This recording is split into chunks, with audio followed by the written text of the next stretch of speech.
Nature Mantra BP sugar thyroid reversal nature మంత్రతో సాధ్యం. Sir ఇప్పుడు వచ్చిన ఎస్ఐ కానిస్టేబుల్ నుంచి ఎస్ఐగా ప్రమోట్ అయ్యాడు సార్. సార్ మనం ఏం చేసినా చూస్తూ ఊరుకోవడానికి అతను మామూలుడు కాదు సార్.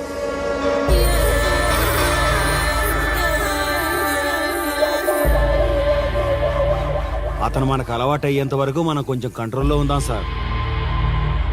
రేయ్, వార్నింగ్ ఇస్తున్నావా విషయం చెప్తున్నావా? సార్ మేమేం చెప్పినా మీ మంచి కోసమే సార్. దాన్ని తీసుకొచ్చేరా. మీరైనా చెప్పండి అమ్మా. పెళ్ళాంచేస్తే బాధపడ్డానికి, పోలీసోడంటే భయపడ్డానికి నా కొడుకు కామన్ మ్యాన్ కాదు, కాశీ చెప్పాడికి.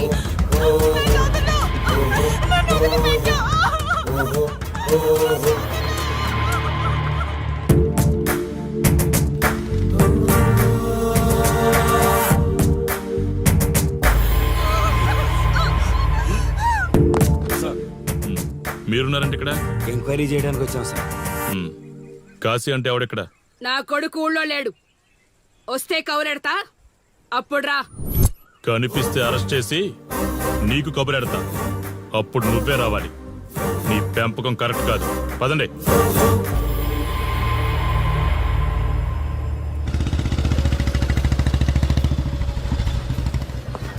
కాశీ ఎక్కడ? ఊర్లో లేడు. వస్తే స్టేషన్కి రమ్మని చెప్పు.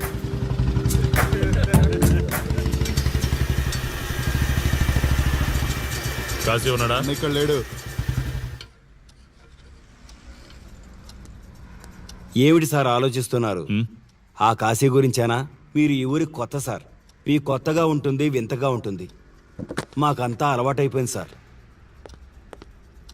సార్, ఇతనిపై 120 కేసులు పైగా ఉన్నాయి సార్. అవి ఈ కాగితాలకే పరిమితమైనాయి సార్. ఈ పార్వతీపురం మండలంలో ఏ రాజకీయ నాయకుడు గెలవాలన్నా ఇతని మద్దతు తప్పనిసరి సార్. ఇతను 10 సార్లు గంజాయి స్మగ్లింగ్ చేస్తూ దొరికాడు సార్. పైగా 20 సార్లు దొంగ నోట్లు ముద్రిస్తూ పట్టుబడ్డాడు సార్. అంతెందుకు, మీరు అరెస్ట్ వారెంట్ పట్టుకుని తిరుగుతున్నారే, ఇలా చాలా మంది తిరిగారు సార్. కుదిరితే కొన్నాడు, కుదరకపోతే కొట్టాడు. మనకు కుటుంబాలు ఉన్నాయి సార్. నీ పేరుంటేనే వణుకు పుట్టాలన్నా.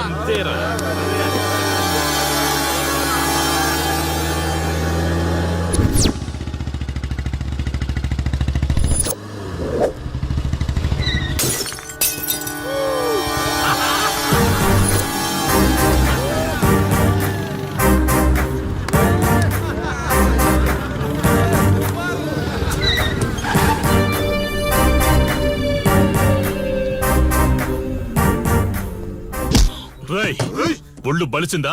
రోడ్డు మీద తాగుతున్నావు?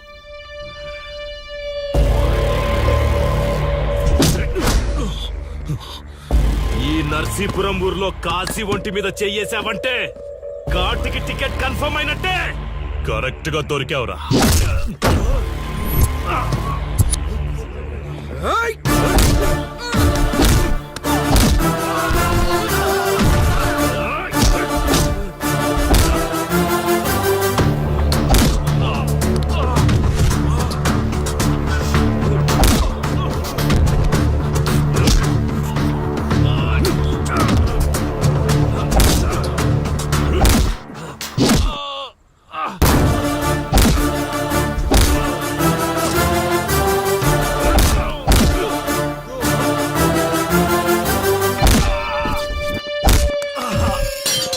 సార్ సార్ సార్, మీరు చాలా రిస్క్ చేస్తున్నారు సార్. నేను డ్యూటీ చేస్తున్నాను. 3 రోజులు గవర్నమెంట్ హాలిడేస్. నేను వైజాగ్ వెళ్తున్నాను. కాశీ అంటే భయపడే వాళ్ళని ఇంటికెళ్ళి భజన చేసుకోమని చెప్పండి. తిరిగి వచ్చాక వాడిని కోర్టులో ప్రొడ్యూస్ చేస్తాను. వాడిని వదిలే ప్రసక్తే లేదు. నమస్తే సార్. ఎక్కడ మీ ఎస్ఐ? వద్దా? ఎందుకు వద్దంటున్నావు కాశీ? చెత్త నా కొడక, ఊర్లో కాశీని విధవం చేసి వదిలేద్దామనుకుంటున్నావా? కాశీ పేరు వింటేనే ఊళ్ళో ఉచ్చ పోసుకునేవాళ్ళు, కానీ ఇప్పుడు కాశీ ఫోటో కనిపిస్తే ఉచ్చ పోసేలా చేశాడు. ప్రాబ్లం నాది, పోయిన పరువు నాది. నేను చూసుకుంటాను పో.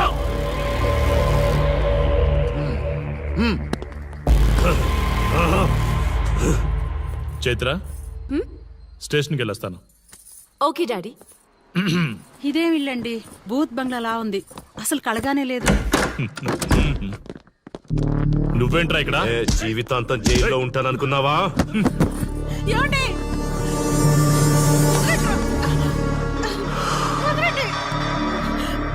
ఇంట్లో అసలు అందమే లేదురా. రేయ్ ఏంట్రా వాగుతున్నావు? డాడీ ఏమండి?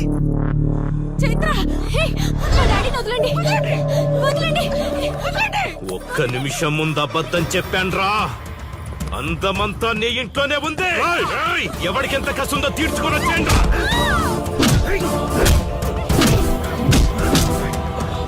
ఏమండి? ఏమండి? చైత్ర అండి చైత్ర అండి. డాడీ డాడీ వదలు.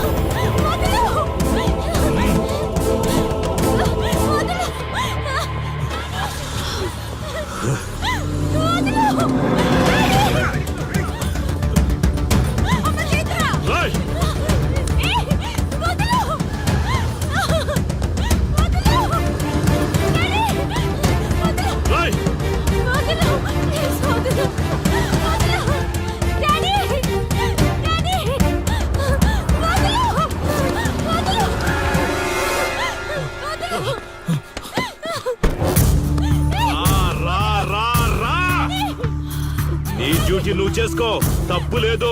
నా పెళ్ళాం కేసులో వేలు పెట్టి నా గురించి తెలుసుకోకుండా ఈ ఊర్లో అడుగు పెట్టి నేనంటే భయపడే ఈ జనం ముందు నా మీద చెయ్యి వేశావు, అది తప్పు. చూడు చూడు, నువ్వేం పోలీసోడివిరా? కిలోమీటర్ పరిగెత్తేసరికి ఒంట్లో ఓపిక చచ్చిపోయిందా? డాడీ వదలు. డాడీ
కాశీ,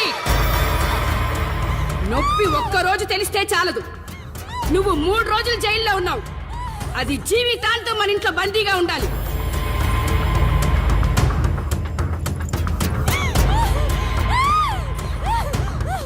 కట్రా తాళి. ఎక్కడికి పోతాను?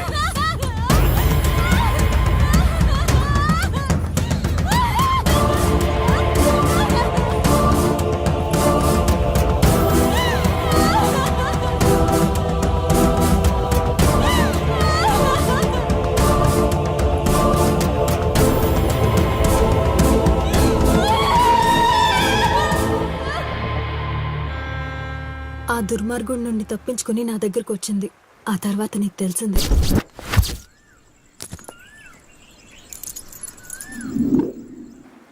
ఇంతకీ ఏ ఊరన్నావు? అదేదో పార్వతీపురం దగ్గర నరసీపురం అటబా, అంతేనా? ఒరే శర్మ గారు, ప్రయాణానికి సిద్ధం చేయరా.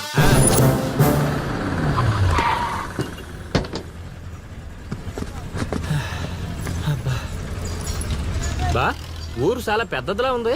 ఎక్కడ వెతుకుతావు?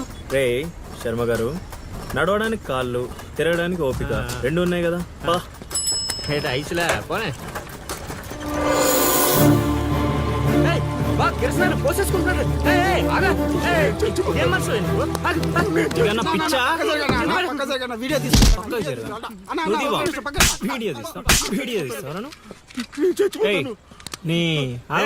మాట్లాడుతున్నాడు కదా, ఆగలేవా? అసలు నీ ప్రాబ్లం ఏంటి? చెప్తే ఆరుస్తారా తీరుస్తారా? నా సావు నన్ను సావనివ్వండి. అయ్యా చచ్చేదో చెప్పిసావు, మాకు క్లారిటీ ఏడ్చింది. ఏరా, నువ్వు పత్తి రైతువా? కాదు, వరి రైతుని. వరికి పురుగు పట్టిందా? కాదు, పంట కూడా బానే పండింది, డబ్బు కూడా చేతికొచ్చింది. పంట పండితే పండగ చేసుకోవాలి, ఈ సావులేంట్రా? బావా, నువ్వేం డీల్ చేయి, నేను వెళ్ళి చైత్ర గురించి తెలుసుకొని వస్తాను. ఇప్పుడు చెప్పు అంకుల్, ఏంటి నీ ప్రాబ్లం? నేను ఒకటి కాడ అప్పు తీసుకున్నాను. డబ్బులు వచ్చాయన్నావు కదా, ఇచ్చేయి. ఇచ్చేద్దామని నిన్ను అనుకున్నాను ఆడసలు పుచ్చుకోనే లేదు. ఎందుకు వడ్డీ ఎక్కువైందా? వడ్డీ వాడు పక్కన ఉంచే. అసలే వద్దన్నాడు. మంచిదేగా, డబ్బులు మిగిలాయి. ఆ, ఏటి మిగిలేది? సిక్కంతా ఇక్కడే ఉంది. ఊరు అమ్మోరు పండుగ మొదలై 3 రోజులు అయింది. అయితే ఏటైతే ఆడి దగ్గర అప్పు తీసుకున్న వాళ్ళు అందరి ఇంటి ముందుని రోజుకు ఒక డ్రామా వేస్తున్నాడు. అదిగో టెంట్ కూడా రెడీ అయిపోయినది. అంటే అది నీకు టెంట్ లాగా ఉందా, నాకు పాళ్ళలాగా ఉంది. అర్థం కాలేదా? రా చూద్దుగానే. అదిగో చూడు, ఇదిగో ఇది పరిస్థితి. నేను నీడింటి ముందు వేసినారు, ఇవాళ నా ఇంటి ముందు వేస్తున్నారు. ఏవే ఆ కిరసనాయిల డబ్బా అటుకురా. ఎవడరా బాబు, జనాలు సావక ముందనే సమాధులు ఎక్కిస్తున్నాడు. ఎందరెందరో మహానుభావులను పొట్టన పెట్టుకున్నావు శ్మశానమా, నీకు ఇసుమంతైనను జాలి లేదా? ఎన్నో ఏండ్లు గతించిపోయినవి కానీ ఈ శ్మశాన స్థలిన్ కన్నులు వచ్చిన మందభాగ్యుడు ఒక్కడైనను లేచిరాడు. ఎన్నాళ్ళ ఆహా హార్మోనియం పద్యం రక్తి కట్టే సమయంలో దగ్గి డిస్టర్బ్ చేశావు కదరా ఎద్దవ్వా. వంకెతకలేనమ్మా, డొంకెట్టుకు ఎలాడిందట. పద్యం మర్చిపోయినని ఒప్పుకోవచ్చు కదా. సాంఘిక నాటకాల హీరోయిన్ ఇంత గొప్ప హరిశ్చంద్ర నాటకములో నా పక్క చంద్రమతి వేషమంటే మాటలా, నాకే కౌంటరా? పద్మశ్రీ అయ్యగారు తాళాల దగ్గర ఇచ్చమంటారా? టైం కాదురా, నే చెప్తాగా. ముందా మంచినీళ్లు గొంతు శృతి చేసుకోవాలి. గురుగారు యాదవ సేతురం కాకపోతే రిహార్సల్స్ కూడా ఈ గెటప్లు ఏంటండి? ఒరే హార్మోనిస్టు, వేషం పడకపోతే పద్యానికి గొంతు పెగలదురా. మొదలెట్టండి.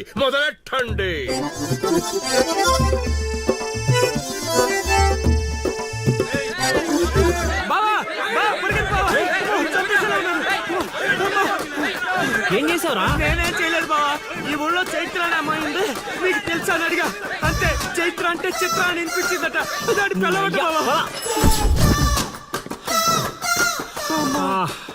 అరే శర్మగా, నీ ఎంత పని చేశారా?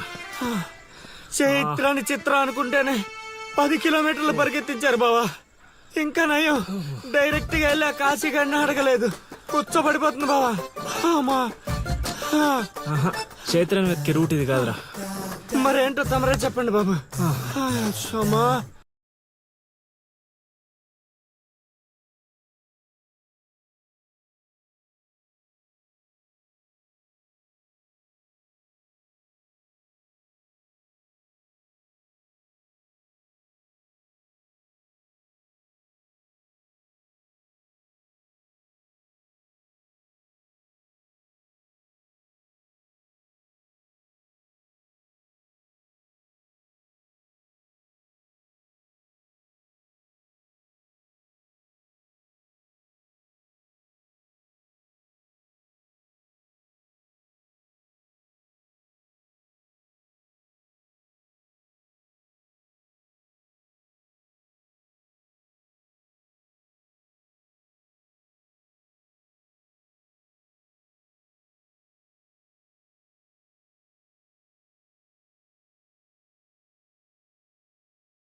ఏటి పాట ఆగింది? పాట ఆగిపోయింది, జనాలు కూడా వెళ్ళిపోతున్నారు.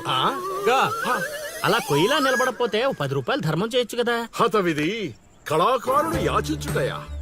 కళామ తల్లికి తీరని అవమానము కదా. అంటే ఆ రోజుల్లో రాముణ్ణి వెతుక్కుంటూ లవకుశులు ఆ ఊరు ఈ ఊరు గానం చేసుకుంటూ తిరిగారు కదా. మేము కూడా ఓ కళా పిశాచి ఉన్నాడని. కళా పిశాచి కాదు, పిపాసి. అదే కళా పిపాసి ఉన్నాడని తెలుసుకొని ఆయన కోసం వెతుక్కుంటా. అవును. ఏమిటి, నా ఊళ్ళో నాకు తెలియని అంత గొప్ప కళాకారుడు ఒకడున్నాడా? ఉన్నాడు సార్, పిచ్చప్పారావు అని, అలియాస్ సుయోధన సార్వభౌముడు. నిజంగానే పిచ్చప్పారావు బా. ఎందుకు సార్ అలా ఏడుస్తున్నారు? 10 రూపాయలు అడిగామా నేనా?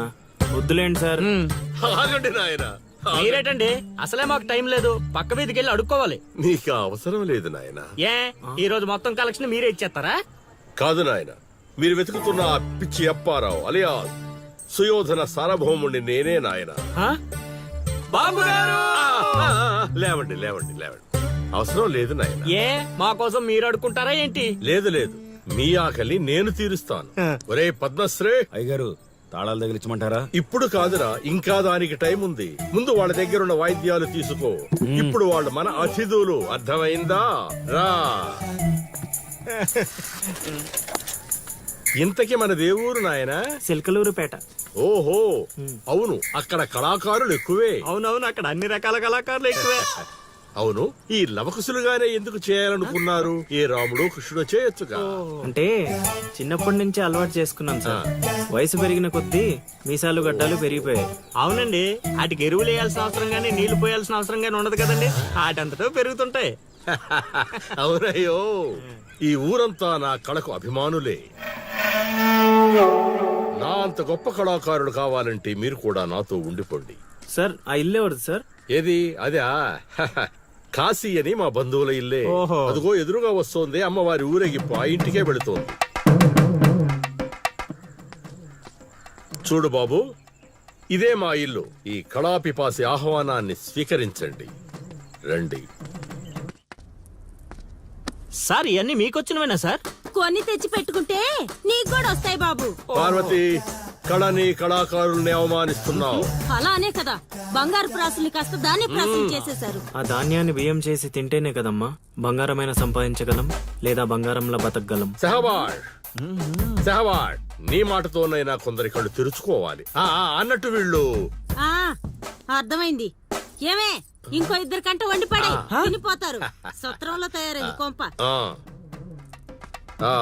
ఇది 1980లో వచ్చింది, ఇది 90లో వచ్చింది. సార్ ఇవన్నీ మనకొచ్చినవని చెప్పుకోకపోతే బతకలేదు సార్.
ఏం ఆలోచిస్తున్నావు? వెళ్ళిపోదాం పద ఇక్కడి నుంచి. ఎక్కడికి? మన ఊరికి. నాకే ఊరు లేదు. మా అమ్మ నాన్న చనిపోయి చాలా కాలమైంది. నేను ఒంటరి. అయినా నన్ను రమ్మడానికి నువ్వెవరు? అదేంటి అలా మాట్లాడుతున్నావు? నీకేమన్నా పిచ్చా? పద వెళ్దాం. ఒక్కసారి చెప్తే అర్థం కాదా? అయినా నీకు నాకు ఏంటి సంబంధం? ఏంటి సంబంధమా? ఒంటరి అన్నావు కదా, అదే ఒంటరిగా ఉన్నప్పుడు నీ మనసును అడుగు. నేను నిన్నెంత ప్రేమిస్తున్నానో నువ్వు నన్ను అంతే ప్రేమిస్తున్నావు అని అదే చెప్తుంది. నేను నీకు చెప్పానా? అయినా నువ్వే గాలికి తిరుగుతావు. ఎప్పుడు ఎలా ఉంటావో నీకే తెలీదు.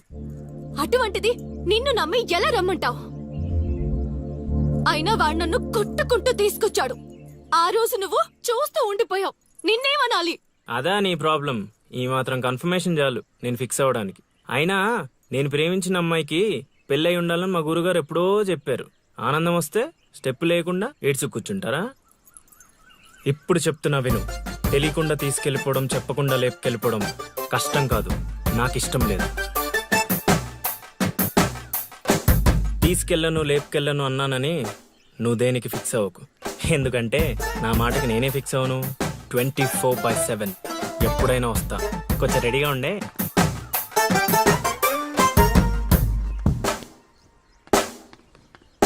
రే కాశీ, ఇంట్లో దేవుడున్నాడు. ఈ 10 రోజులు పద్ధతిగా ఉండమని చెప్పా నీకు.